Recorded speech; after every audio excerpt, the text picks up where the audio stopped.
Prezados irmãos e irmãs, a graça e a paz de Jesus Cristo, nosso Senhor. Vamos à Escritura.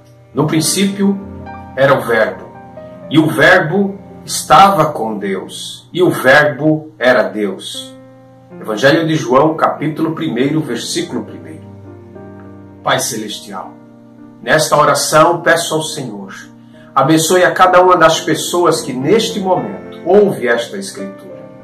Abençoe também a mim, para que nesta hora eu seja um instrumento do Espírito Santo para proclamar o Teu Evangelho, a fim de que todo aquele que ouvir seja tocado pelo Teu poder e graça e receba a paz de Cristo a bordo de sua vida, de sua casa, em nome de Jesus.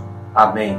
O verso que lemos é o DNA do quarto Evangelho, sua tese fundamental, através da qual brota vida e poder para esta proclamação, como uma pequena semente que contém em si o poder de uma vida infinita.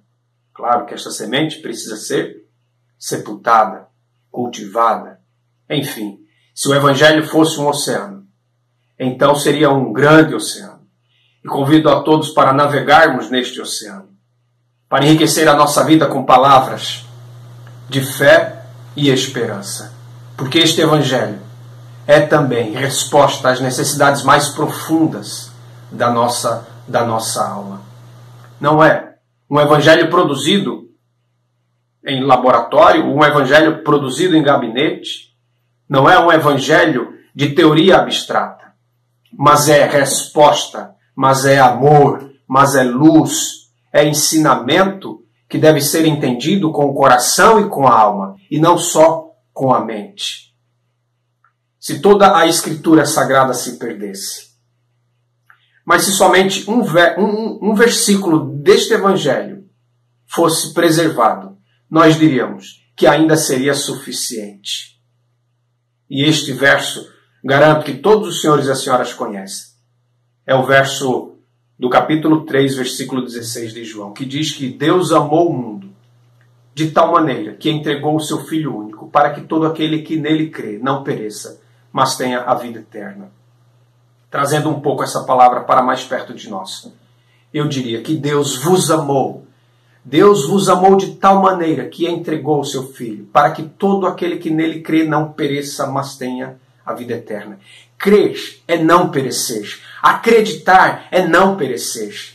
Crer é não se afogar, é não ser levado, é continuar acreditando, é manter firme a fé e a esperança naquele que comanda a nave da nossa vida. É continuar acreditando no Deus de amor, mesmo que não compreendamos muitas vezes os seus planos. Ainda que as circunstâncias sejam tão tumultuadas, a vida seja tão tribulada, jamais deveríamos duvidar do amor do nosso Pai Celestial por não compreender os seus caminhos. E para que isso não fosse apenas uma teoria, foi que o Verbo se tornou humano e habitou entre nós, pleno de amor e de verdade.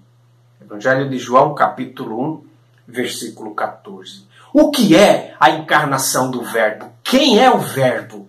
Aqui o evangelista apresenta Jesus Cristo como o Verbo de Deus, que estava no princípio com Deus, e que era Deus, e que se fez humano, pleno de amor e de verdade. O amor de Deus, tão verdadeiro e tão intenso, não poderia ficar na teoria, no discurso, no ensinamento, em tábuas de pedra, numa lei escrita. Não. A palavra deveria se encarnar. Esse foi o propósito infinito e eterno do autor da vida, o Verbo de Deus. O mundo foi criado com a palavra, mas esta palavra não era um som audível, esta palavra era uma pessoa. É isso que este Evangelho irá revelar. De forma inédita, de forma absoluta, que a criação foi feita por aquele que se tornou Jesus Cristo, o Filho de Maria, o Filho de José.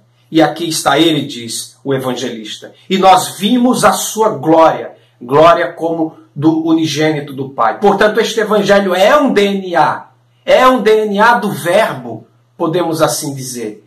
Ele testemunha, através da sua Escritura, que o Verbo se fez carne, o Verbo se fez humano, para que pudéssemos contemplar as maravilhas, a glória, o inaudito, o infinito. Este Evangelho é a escritura do inaudito. Este Evangelho é o DNA do Cristo. Ao contemplarmos nessa escritura os caminhos do Senhor e sabermos que Ele se fez homem, podemos entender que Ele se identificou conosco. Por isso diz que Ele era pleno de amor e verdade. O amor genuíno, a empatia, a encarnação, assumir o lugar daquele objeto do amor, assumir o lugar da humanidade. Portanto, o Verbo se fez humano para sempre assumiu a forma humana, e assim Ele foi aos céus. E por que Ele se fez humano? O céu e o trono da glória não seria um lugar feliz para o Cristo, enquanto Ele não viesse à terra assumir o nosso lugar, para nos conceder a chance de ter a vida verdadeira, a vida eterna. Crer é não perecer. Crer no Cristo é acreditar que diante de todas as circunstâncias da vida, diante de todo o mar bravio que possivelmente possa aparecer, crer é não perecer, é não se entregar às circunstâncias, é ver muitas vezes as coisas desabando, desandando, mas continuar confiando no comandante da nossa nau, no comandante da nossa vida. Confiemos a Jesus. Confiemos a Jesus, a condução do nosso ser, da nossa existência, da nossa vida. E demos graças a Deus. Por aqui necessitamos ancorar, necessitamos parar para poder, de forma íntima, refletir na glória, para contemplar a glória do inaudito, para sermos cheios deste amor pleno e desta verdade que está em Jesus Cristo. Aguardo o Senhor e a Senhora para o nosso próximo encontro, onde continuaremos navegando nas águas deste mar. Por enquanto, eu concluo rogando: o Pai de amor vos abençoe e vos guarde, vos conceda misericórdia e livramento. O Pai de amor vos guie sempre no seu bom caminho, e sobre vós esteja a graça e a paz de Jesus Cristo. Amém. E lembre-se, quem nele crê não perece.